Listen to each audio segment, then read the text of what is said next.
نحمده ونصلي على رسوله الكريم أما بعد أعوذ بالله من الشيطان الرجيم بسم الله الرحمن الرحيم ألم تر إلى الذي حاج إبراهيم في ربه أن آتاه الله الملك إذ قال إبراهيم ربي الذي يحيي ويميت قال أنا أحيي وأميت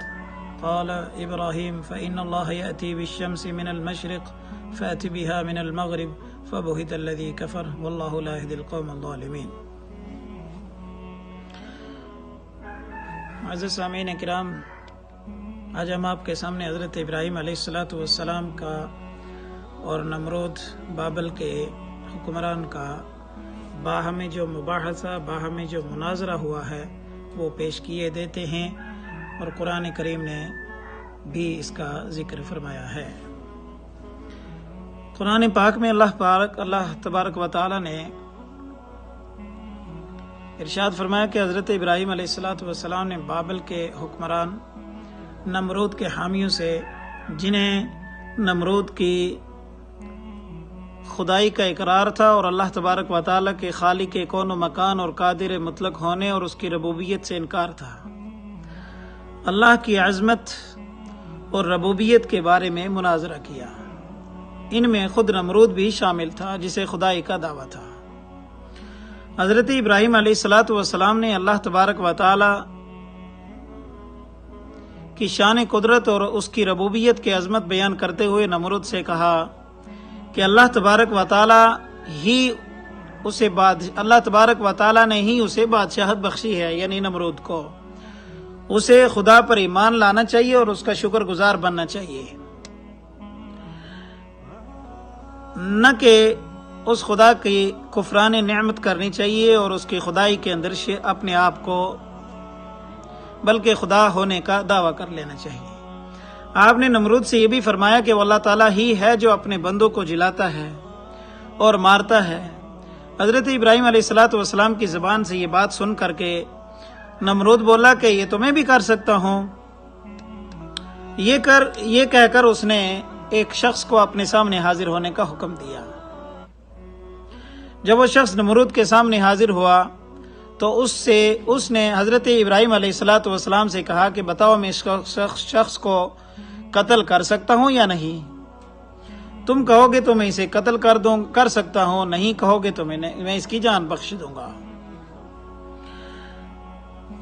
اور اس شخص کی موت اور زندگی اس وقت میرے ہاتھ کے اندر ہے اور میرے قبضہ قدرت کے اندر ہے۔ تو اللہ تبارک و تعالیٰ حضرت ابراہیم علیہ السلام نے کہا کہ اگر تو اس کو قتل کر کے اس کو مار دیتا ہے تو یہ اس کی طبعی موت نہ ہوگی، اور اس کی وہ موت نہ ہوگی جو اللہ تبارک و تعالیٰ اس کو دینے والے ہیں۔ یہی شخص نہیں بلکہ روئے زمین کے ہر شخص کو اس نے کہا کہ میں اسی کو نہیں جو میرے اور آپ کے روبرو حاضر ہے، بلکہ میں دنیا کے ہر شخص کو مار بھی سکتا ہوں اور اس کو زندگی بخش بھی سکتا ہوں۔ حضرت ابراہیم علیہ السلام نے نمرود کی اس گفتگو کے جواب میں ارشاد فرمایا کہ جس شخص کا بھی تو قتل کرے گا، جس شخص کو بھی تو موت کے گھاٹ اتارے گا یا اس کے مار دینے کا تو دعویٰ کرتا ہے تو اسے مار تو دے گا، تو وہ شخص کی طبعی موت نہ ہوگی جس کا اختیار قادر مطلق خدا ہی کو حاصل ہے۔ اس کے علاوہ تو جو کسی کو بھی مارنے کے بجائے اس کی جان بخشی کر کے اسے جلانے کا دعویٰ کرتا ہے، یعنی اپنے آپ کو خالق ٹھہراتا ہے، تو ایک مکھی ہی پیدا کر کے دکھا دے۔ یہ دیکھ کر سورج خدا کے حکم سے مشرق سے طلوع ہوتا ہے اور مغرب سے غروب ہوتا ہے، تو ایسا کر کہ اگر تجھے خدائی کا دعویٰ ہے تو سورج کو مغرب سے نکال دے بجائے مشرق کے۔ حضرت ابراہیم علیہ السلام کی یہ مدلل گفتگو سن کر نہ صرف نمرود کے حمایتی بلکہ خود وہ بھی حیران رہ گیا، لیکن پھر بھی کفر و ضلالت سے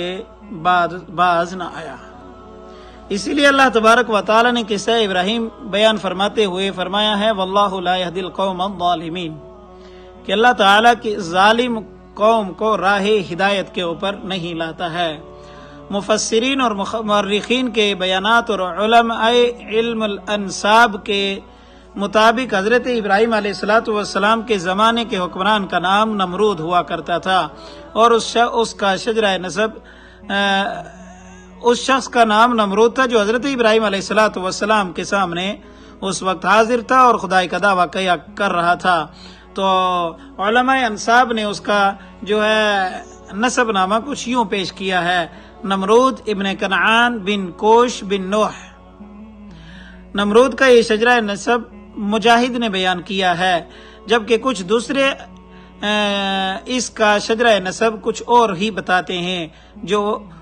وہ بھی میں آپ کے سامنے پیش کیا دیتا ہوں۔ نمرود بن فالح بن صالح بن ارفحشد بن سام بن نوح۔ مجاہد نے نمرود کے بارے میں بیان کیا کہ وہ دنیا کے بادشاہوں میں اپنے زمانے کا ایک بادشاہ تھا۔ اس زمانے میں 2 مومنوں اور کافروں کا ذکر کیا جاتا ہے، اور مومنوں کے نام ذوالقرنین اور سلیمان، جبکہ کافروں کے نام نمرود اور بخت نصر بتائے جاتے ہیں۔ اس کے ساتھ یہ بھی بتایا گیا ہے کہ اس نے اپنے ملک پر 400 سال تک حکومت کی۔ وہ بڑا ظالم اور جابر قسم کا بادشاہ تھا۔ اس نے دنیا میں اپنی ظالمانہ عادات کے کافی آثار چھوڑے ہیں۔ جب حضرت ابراہیم علیہ السلام نے اسے حق پرستی کی دعوت دی تو اپنی راہ پر قائم رہا، کفر و ضلالت کے اوپر پڑا رہا، اور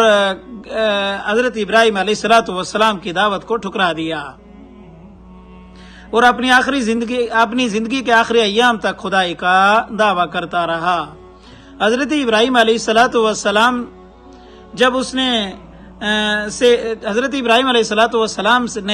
جب اس سے فرمایا کہ موت اور زندگی کا اختیار صرف خدائے واحد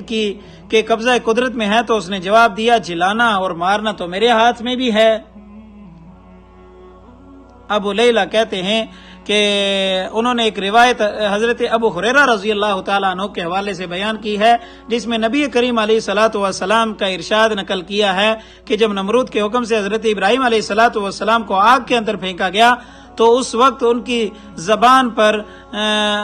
یہ تھا کہ یا اللہ، آسمان پر واحد ہے، تم واحد ہے، اور زمین پر عبادت کرنے والا میں ہی اکیلا ہوں، صرف میں ہی ہوں۔ اسلاف صالحین میں سے بعض نے بتایا کہ جب حضرت ابراہیم علیہ الصلوۃ والسلام کو آگ میں ڈالا گیا تو جبرائیل علیہ الصلوۃ والسلام نے انہیں اپنے ہاتھوں پر اٹھا لیا اور دریافت کیا کہ کیا آپ کو میری ضرورت ہے؟ اگر ہو تو مجھے فرما دیجئے گا۔ حضرت ابراہیم علیہ الصلوۃ والسلام نے فرمایا، مجھے آپ کی کوئی بھی ضرورت نہیں ہے۔ حضرت ابن عباس رضی اللہ تعالی عنہ سے مروی ہے کہ اللہ تبارک و تعالی نے بارش کے فرشتوں کو حکم دیا کہ وہ آگ کے انبار پر پانی برساتا رہے جہاں حضرت ابراہیم علیہ الصلوۃ والسلام کو آگ میں ڈالا گیا تھا۔ چنانچہ وہاں صرف ایک دائرے کی شکل میں تماشائیوں کی نظر کے سامنے آگ کے شعلے اٹھ رہے تھے، لیکن اس کے درمیانی حصے کے اندر جہاں حضرت ابراہیم علیہ الصلوۃ والسلام تھے وہ آگ گلے گلزار بن چکی تھی۔ اس کے علاوہ اس حصے پر سائے کے فرشتے نے اللہ تعالیٰ کے حکم سے سایہ بھی کر رکھا تھا، اور حضرت ابراہیم علیہ الصلوۃ والسلام خود فرمایا کہ انہیں وہاں ایسا آرام اور سکون ملا تھا کہ